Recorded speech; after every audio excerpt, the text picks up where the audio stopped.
السلام عليكم ورحمة الله وبركاته. الحمد لله رب العالمين والصلاة والسلام على سيد المرسلين وعلى آله وصحبه أجمعين.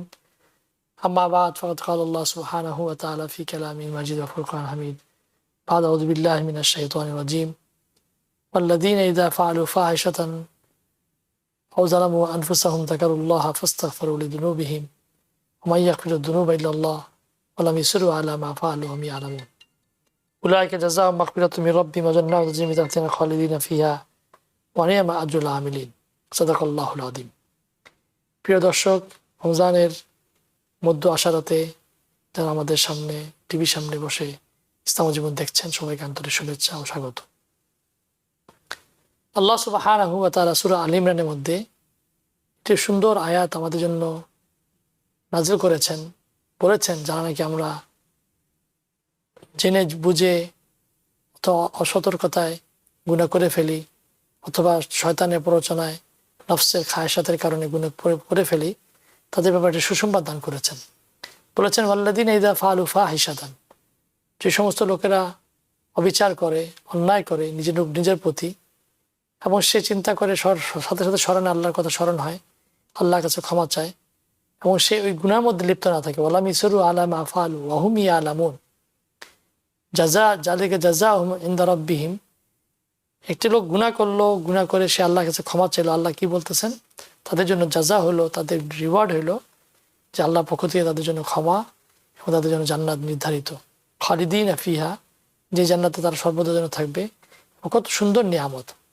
এবং এই আয়াতের শুরুতে আল্লাহ তাআলা বলতেছেন ওয়াসারিউ ইলা মাগফিরাতিন মির রাব্বিকুম ওয়া জান্নাতিন আরদুহাস সামাওয়াতু ওয়াল আরদ উইদ্দাত লিল মুত্তাকিন।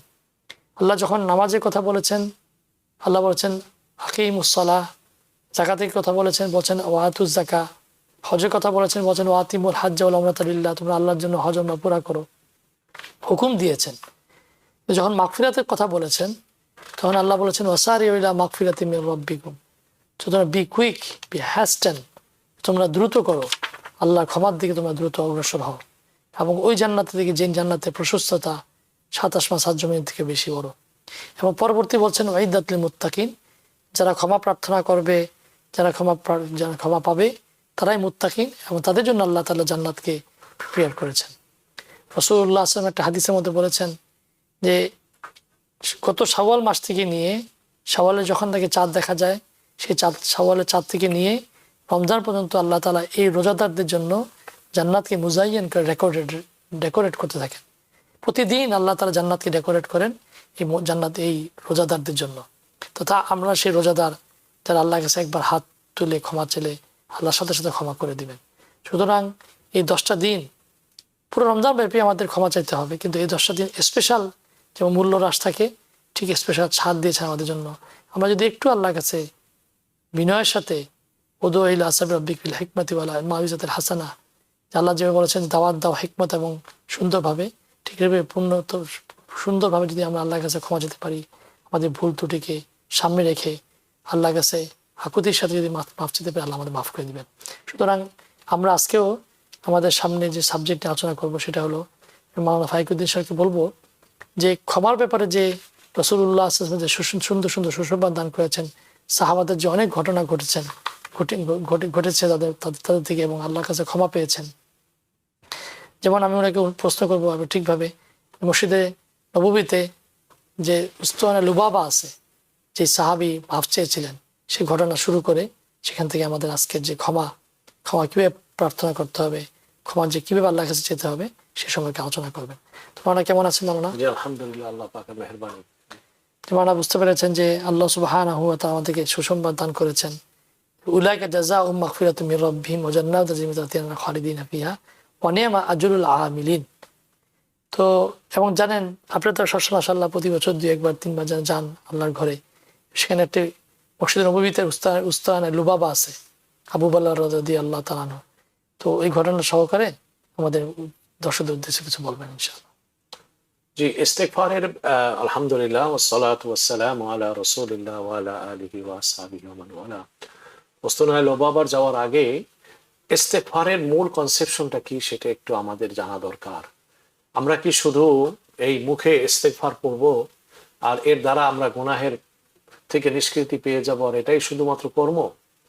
এটাই কি শুধু ইসলাম চায় যে না আমার গোনা হয়ে গেছে আমি ক্ষমা চাইলাম? অবশ্যই গোনা হইলে ক্ষমা চাইতে হবে, কিন্তু ইসলামের প্রত্যাশা গোনা হয়ে যাবে ক্ষমা চাবে এখানেই শেষ?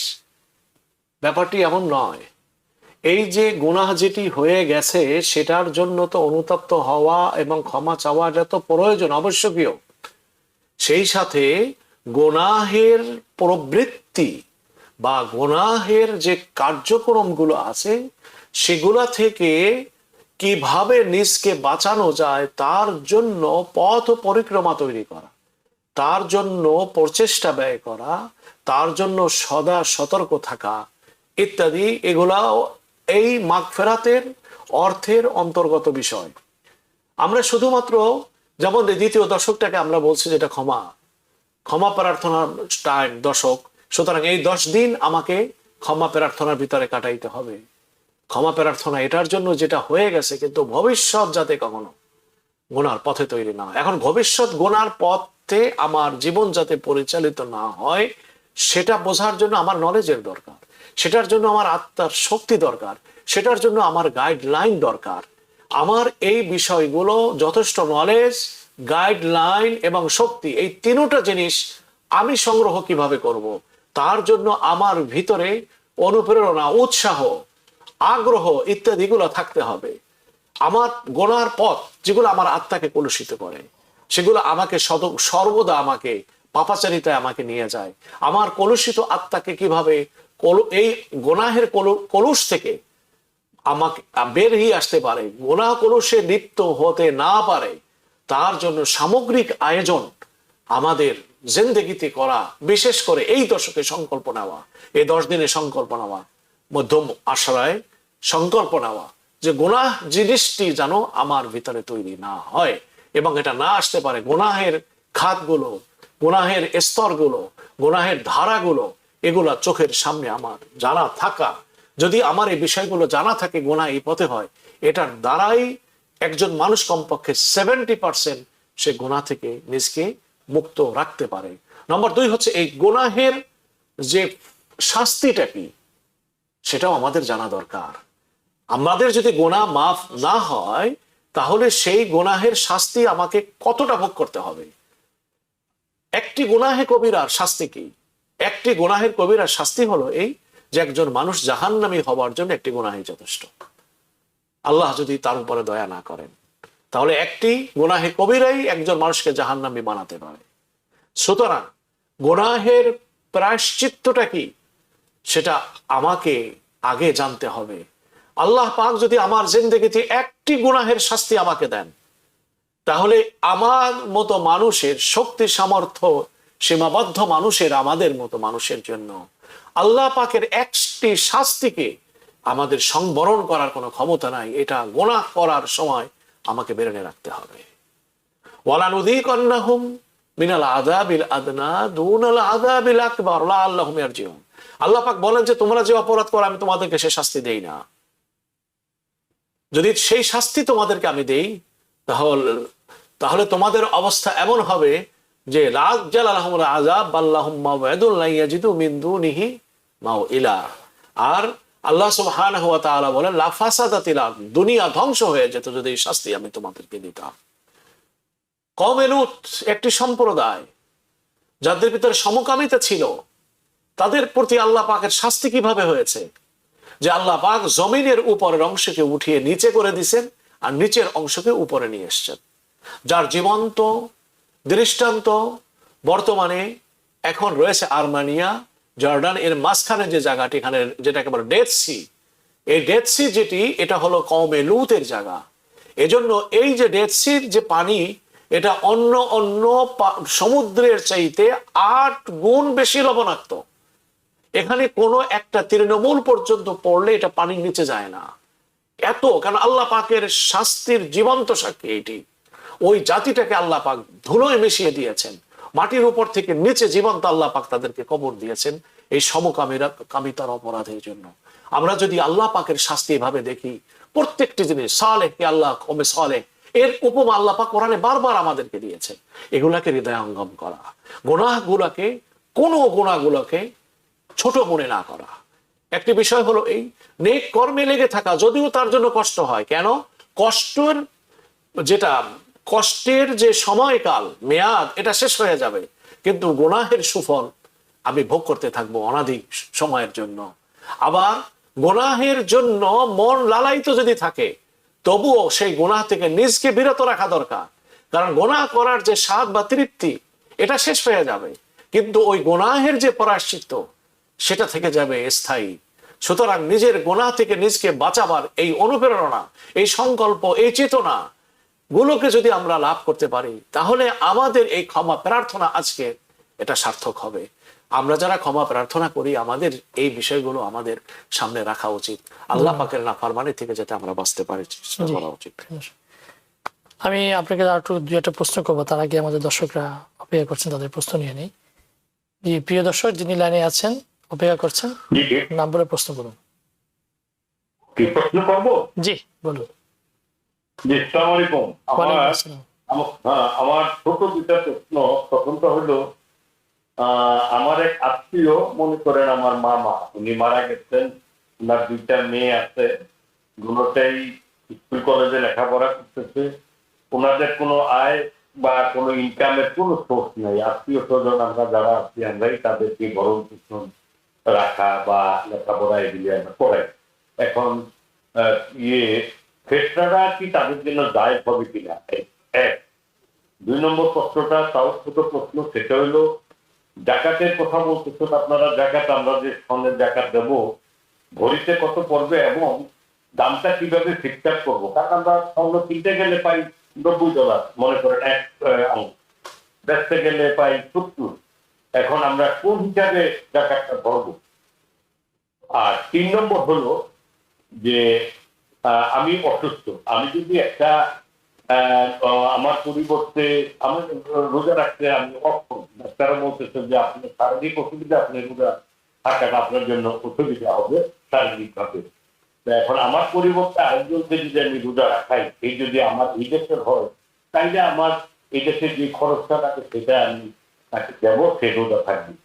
কিন্তু সেটা যদি বাংলাদেশে হয়, তাইলে সেই খরচটা কি এই দেশের খরচে হবে না বাংলাদেশে? আমি এই জন্য প্রশ্নটা করলাম, এই দেশে একটা লোককে যদি আমি খাওয়াইতে যাই, তাকে মিনিমাম $200 বা $250 বা $25 প্রতি রাখি। কিন্তু বাংলাদেশে একটা লোককে খাওয়াইতে হলে আমি 200-300 টাকাই আর কি 2 বেলা সাফিসিয়েন্ট খাওয়াইতে পারি। তার তো এখানে এই $250 দেখি, $25 প্রায় $2500 টাকা দরকার। জি দর্শক, আপনার প্রশ্ন আমরা বুঝতে পেরেছি। জি জি, এখন এইটার একটু সমাধান আপনি কিভাবে? জি, আপনাকে অসংখ্য ধন্যবাদ গুরুত্বপূর্ণ কোশ্চেন করার জন্য।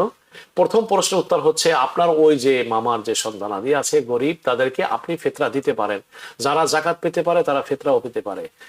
ফিতরার ক্ষেত্রে একটু বিধান পার্থক্য রয়েছে, যে জাকাত হওয়ার জন্য যে নিসাব হওয়া লাগে, সেই নিসাব 1 বছর পরে যে নিসাব থাকে তার উপরে ভিত্তি করে জাকাত দিতে হয়। কিন্তু ফিতরা হলো যার একদিনের খাবার আছে, এমন ঈদের দিন, ঈদের দিন আর কি, তাদের জন্য যে ওই দিনের যার একদিনের খাবার আছে তাকে ফিতরা দিতে হবে।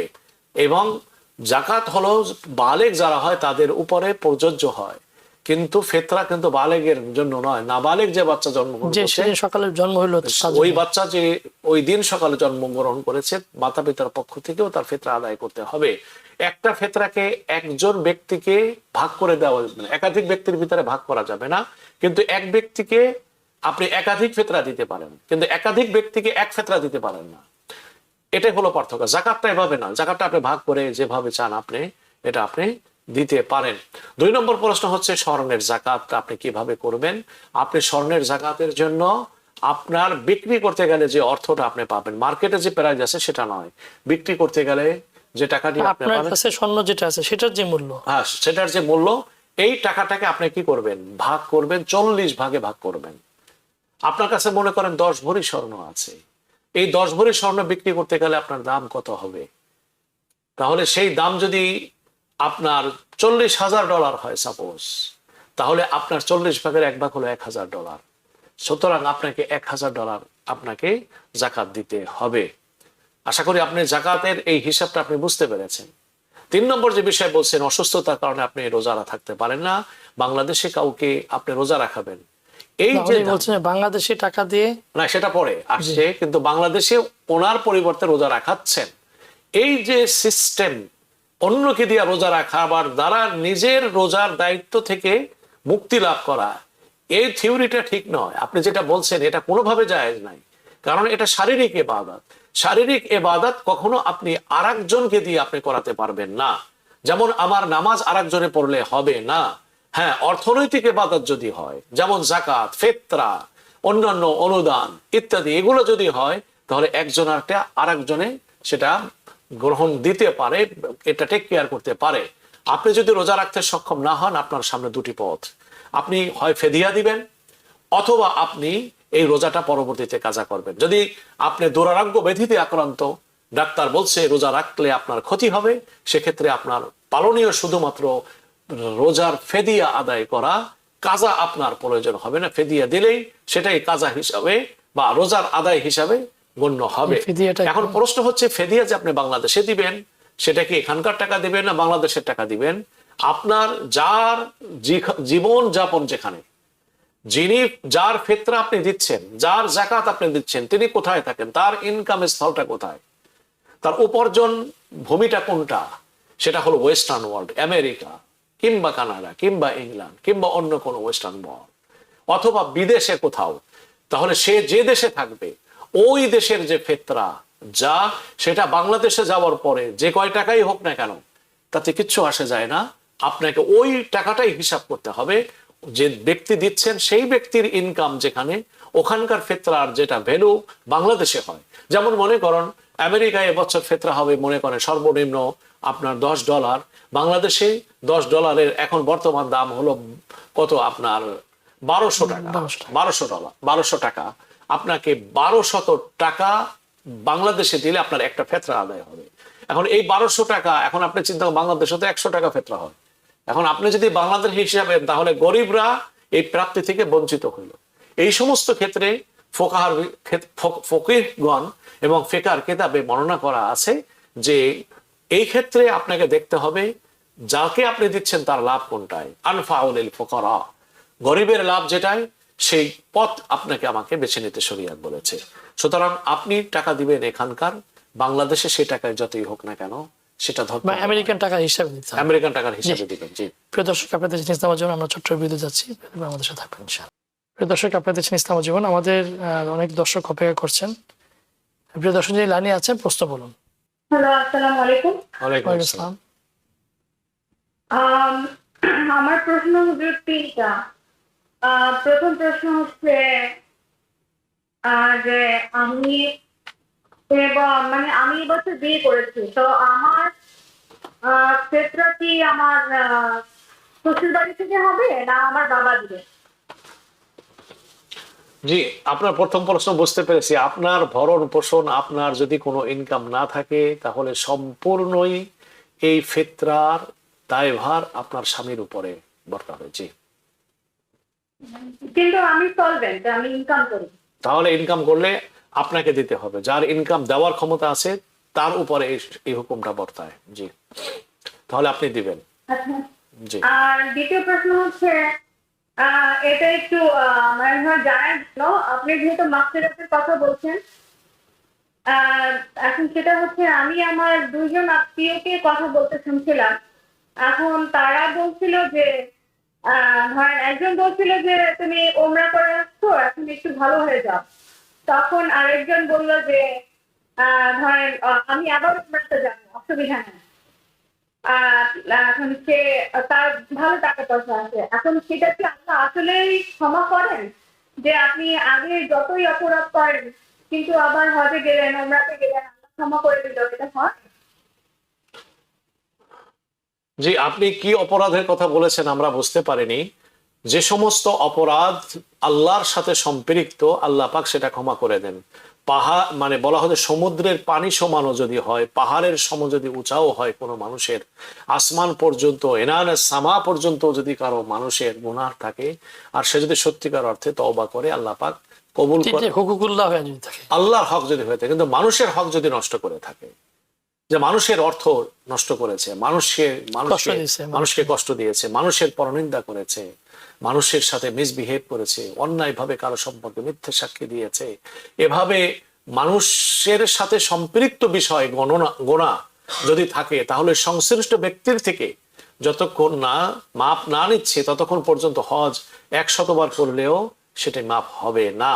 এটি হচ্ছে ব্যাপার। এখন কোন ব্যক্তি যদি এমন হয় যে সে চেষ্টা করেছে তার এই হকুকুল্লাহ, আল্লাহর হক পালন করার সাথে সাথে বান্দার হক সেটাও তিনি পালন করতে চেষ্টা করেছেন, কিন্তু ওই সংশ্লিষ্ট ব্যক্তি বেঁচে না থাকার কারণে তার কাছ থেকে কোনোভাবে সে এটা মাপ নেওয়ার কোনো সুযোগ রাখে নাই, এটা অবশ্যই ভয়ঙ্কর ব্যাপার। কিন্তু এই ব্যক্তি যদি সত্যিকার অর্থে চায় তাহলে সেক্ষেত্রেও তার জন্য করণীয় আছে যে তার সন্তান আদি যদি থাকে তাদের কাছে যে এটা মাপ চাওয়া, এবং যদি অর্থনৈতিক কোনো পাওনা থাকে সেটা তাদের সন্তান আদির কাছে পৌঁছে দেওয়া। এভাবে মাপ হতে হবে। কিন্তু বান্দার হক নষ্ট করে কেউ যদি আল্লাহর ঘরে যে হাজিরা দেয় তাহলে তার দ্বারা আল্লাহর যে হক সেটা তো মাফ হবে, কিন্তু বান্দার হকটা মাফ হবে না। জি। আচ্ছা হুজুর, আমার তৃতীয় প্রশ্ন হচ্ছে, এটা আমি আগেই বলে দিচ্ছি, কিছু মনে করবেন না।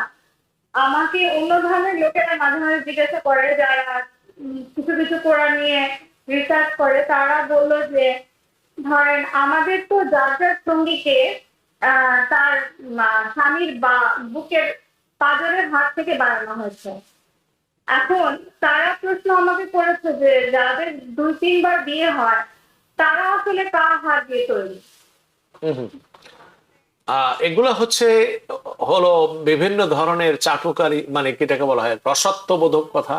কেউ এটা দেখে একটু ফান করার চেষ্টা করে, এবং কেউ এটা নিয়ে সন্দেহের কারণে এই সমস্ত কথাবার্তা নিয়ে আসে। হ্যাঁ, এখন জিনিসটা হলো আপনাকে বুঝতে হবে, এটা তো হাদিসের ভিতরে খালাকাল্লাহুল হাওয়া যাল্লুম মিন আযলাই আদম, হযরত আদম আলাইহিস সালামের বাম পাশের পাঁজর দিয়ে বানাইছেন।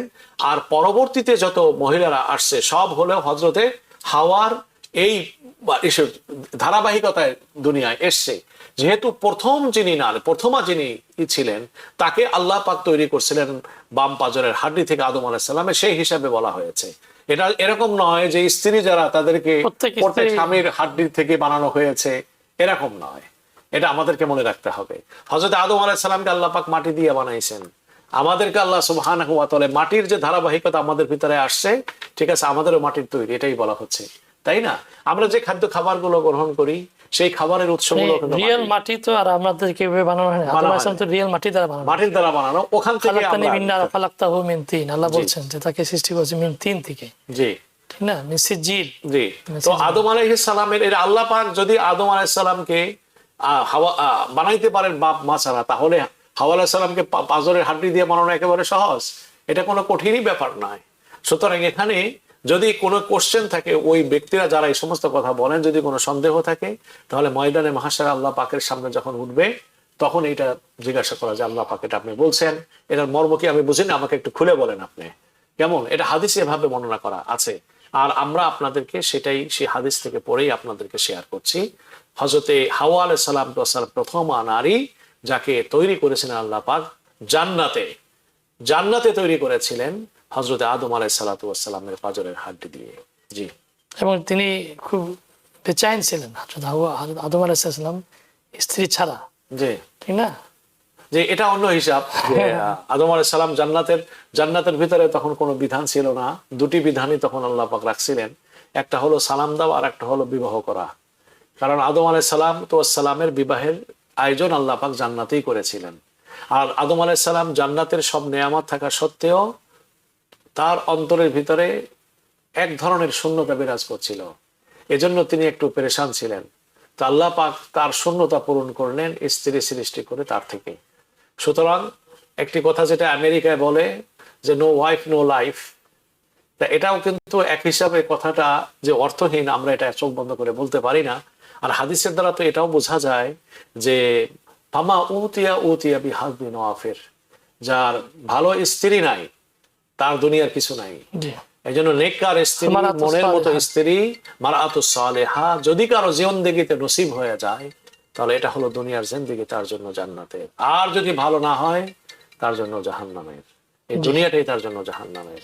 এজন্য এই বিষয়গুলা যে বলা হলো আদম আলাইহিস সালামের ব্যাপারে, এগুলার হাদিসের ব্যাখ্যা আপনারা যা শুনতে পেয়েছেন, আমরা যেভাবে পেয়েছি সেগুলো আপনাদেরকে শেয়ার করছি। কেমন? আর কোনো সাধারণ পর্যায়ের কোনো মানুষের কোরআনের ব্যাখ্যা না নেওয়া। আপনাকে যদি কোনো একজন মানুষ ফুটপথে যারা ওষুধ বিক্রি করে, তারা সে যদি আপনাকে প্রেসক্রাইব করে যে আপনার মাথা ব্যথা হচ্ছে, আপনাকে আমি কাগজে লিখে দিচ্ছি, আপনি ওষুধটা গ্রহণ করেন, আমরা কি কেউ তার প্রেসক্রিপশন গ্রহণ করি না। এজন্য দিনই যে কোনো বিষয়, এগুলো আপনি যাচাই বাছাই করে নেবেন, আপনি কার কাছ থেকে নলেজটা নিচ্ছেন।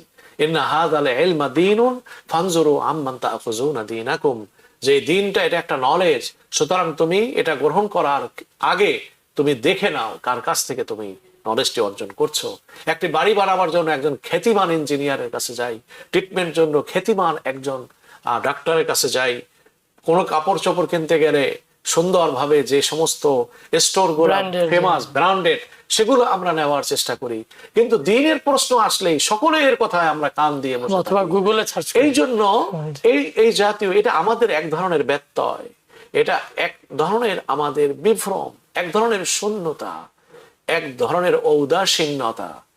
এই উদাসীনতা থেকে আমাদের বেরিয়ে আসতে হবে, আমাদেরকে প্রপার ওয়েতে নলেজের পথে আমাদেরকে যাইতে হবে। যার এডুকেশন আছে, একাডেমিক লাইনে ধর্মের নলেজ আছে, তার কাছ থেকে জিজ্ঞাসা করবেন দিনের কথা। সর্বশ্রেণীর মানুষের কাছ থেকে দিনের কথা গ্রহণ করলে তাহলে আপনাকে ধর্মের নামেই তারা আপনাকে বিধর্মী বানিয়ে ফেলবে, ধর্মের পথ থেকে আপনাকে বিচ্যুত করে ফেলবে। এটা কোরআনের কথা। ধন্যবাদ জি। প্রিয় দর্শক, আপনারা দেখছেন ইসলাম জীবন। আমরা ছোট্ট বিরতি যাচ্ছি, বিরতি পর আমাদের প্রশ্ন পর্ব নিয়ে ফিরে আসবো ইনশাআল্লাহ। প্রিয় দর্শক, ইসলাম জীবন দেখছেন, আমাদের যারা দর্শক অপেক্ষা করছেন নাম বলে প্রশ্ন করুন। আসসালামু আলাইকুম। জি ওয়ালাইকুম আসসালাম। আমি বরাবর জাকাত নিয়ে কোশ্চেন করবো। জি বলুন। সম্পদের জাকাত, এখানে 7.5 ভরি স্বর্ণের উপর যে জাকাতের কথা বলা হয়েছে, এটা শুধু মহিলাদের ক্ষেত্রে। বাট আমি একজন পুরুষ, আমার কৃষি জমি আছে এক্সাম্পল 50 কাঠা, আমার অন্যান্য গরু আছে, হাঁস আছে, মুরগ আছে, ছাগল আছে, এটসেট্রা এটসেট্রা, আমার বিল্ডিং আছে, ভাড়া পাই। এই যে সম্পদ, এই সম্পদের জাকাত কিভাবে দিতে হবে, যদি এই বিষয়ে একটু আলোচনা করতে। জি ধন্যবাদ। আপনাকে অসংখ্য ধন্যবাদ। সুন্দর প্রশ্ন জন্য। হ্যাঁ, আপনি এক নম্বর হচ্ছে, দেখুন আপনার যে বিল্ডিং আছে, অ্যাপার্টমেন্ট আছে, অ্যাপার্টমেন্টের উপরে আপনার জাকাত নাই, অ্যাপার্টমেন্টের ইনকামের উপরে আপনার জাকাত। আপনার অ্যাপার্টমেন্ট থেকে যত টাকা বছরে ইনকাম হয়, আপনার ব্যয় করার পরে সেই ইনকাম থেকে অবশিষ্ট কতটা আছে, ওই অবশিষ্ট উদ্বৃত্ত অর্থর পরিমাণ যদি 7.5 ভরি স্বর্ণের যে দাম হয় সেই পরিমাণ হয়, তাহলে তার 40 ভাগের 1 ভাগ আপনাকে জাকাত দিতে হবে। মনে করেন বকরি যদি আপনার 60, এখানে উনি যেটা প্রশ্ন করেছেন জি, যে আপনার এখন 7.5 ভরি স্বর্ণ বলতে কি, উনি জিনিসটা ক্লিয়ার ওনার ইয়া হয় না। উনি মনে করতেছেন যে মহিলাদের স্বর্ণের ব্যাপারে এখানে বলা হচ্ছে, এখানে যে সম্পত্তিটা এই হিসাবটা নেওয়া হবে, এটা একটু ব্যাখ্যা করে। যে জিনিসটা হলো যে ওটা একটা পরিমাণ, যে স্বর্ণটাকে দেখুন, পৃথিবীতে যত মুদ্রা আছে সমগ্র মুদ্রার পিছনে স্বর্ণ আছে। স্বর্ণের হিসাব অনুযায়ী মুদ্রাকে প্রিন্ট করা হয়, কাগজি নোট যেটাকে আমরা বলি। কিন্তু ফার্স্ট ওয়ার্ল্ড ওয়ারের পূর্বেও এই নোটটা ছিল না, কাগজের নোটটা ছিল না, এটা ছিল হলো আপনার মেটালিক কারেন্সি ছিল, রূপা এবং স্বর্ণ, দুই ধরনের সিস্টেমটা চালু ছিল। যাই হোক, দুনিয়ার শোষণের এটাও একটা হাতিয়ার যে আজকে কাগজের নোট হয়েছে। এজন্য এক দেশের অর্থ এত মাটির নিচে এটার দ্বারা শোষণ করছে পৃথিবীতে। আবার যদি স্বর্ণের যুগে স্বর্ণের মুদ্রার কারেন্সি এভাবে চালু হয়, পৃথিবীর অর্থনৈতিক শোষণ, অত্যাধুনিক শোষণ এবং এই জাতীয় অর্থনৈতিক বৈষম্য পৃথিবী থেকে কমপক্ষে 70% শেষ হবে। তো যাই হোক, 7.5 ভরি স্বর্ণ যেটা, এই 7.5 ভরি স্বর্ণটাকে, কারণ স্বর্ণ সর্বযুগে সর্বাবস্থায় এটা গ্রহণযোগ্য একটা মিডিয়া, এজন্য এই স্বর্ণটাকে ধারণ করা হয়েছে যে আপনার টাকা কি পরিমাণ আছে, আপনার সম্পদ কি পরিমাণ আছে, এটার মানদণ্ড হিসাবে এই জন্য 7.5 ভরি স্বর্ণ বলা হচ্ছে। এর দ্বারা আদৌ এটা নয় যে মহিলাদের জাকাত দিতে হবে, তা নয়। এই যে 7.5 ভরি স্বর্ণের দাম যদি 40, আপনি মনে করুন এখন 10 লক্ষ টাকা হয়, 10 লক্ষ টাকা যদি হয়, আপনার ভাড়া যা আপনার অ্যাপার্টমেন্ট থেকে আসছে, সেখান থেকে আপনার 10 লাখ টাকার পরিমাণ আপনি ইনকাম করেছেন এবং আপনার কাছে সেই টাকা 1 বছর পরিমাণ সময় আছে। এখন আপনার হিসাবের সময় মনে করেন আপনার জাকাতে 10 লাখ টাকা আছে, তাহলে 10 লাখ টাকার জন্য আপনাকে কি করতে হবে? এই 10 লাখ টাকা 40 ভাগে ভাগ করতে হবে আপনার, তাই না? 40 ভাগের 1 ভাগ কত হয়, সেই পরিমাণ আপনাকে জাকাত দিতে হবে। জি, 100% 100 ভাগের 2.5 পায়। 2.5%। জি, উনি প্রশ্ন করেছেন যে জমি জমা যেগুলো আছে, জমি জমার হিসাব ভিন্ন। জমি জমা যদি আপনার থাকে দুই ধরনের, একটা ফসল হচ্ছে যে ফসল উৎপাদিত হয় পানির সিঞ্চনের দ্বারা, তাহলে তার জমির উপরে কোনো ফসলের উপরে কোনো জাকাত নাই। যদি পানি ছাড়া আপনার প্রাকৃতিক নিয়মে যদি আপনার পানির দ্বারা জমিন ফসল আবাদি হয়, তা সেখানে অসরের একটা হিসাব আছে যে যা আপনার থাকবে তার 10 ভাগের 1 ভাগ, সেই ফসলাদির 10 ভাগের 1 ভাগ আপনাকে দিতে হবে। আপনি ঠিকই বলেছেন। এখানে আরেকটা ব্যাপার, একজন মানুষের 40টা শাড়ি আছে, সে 40টা শাড়ি সে পরেনি, ব্যবহার করেনি, রেখে জমা দিয়ে দিয়েছে, এটা হলো ছোট নিসাব জাকাতের। তাকে তার 40টা শাড়ি থেকে একটা শাড়ি তাকে জাকাত দিতে হবে। এটা হলো জাকাতের ছোট নিসাব।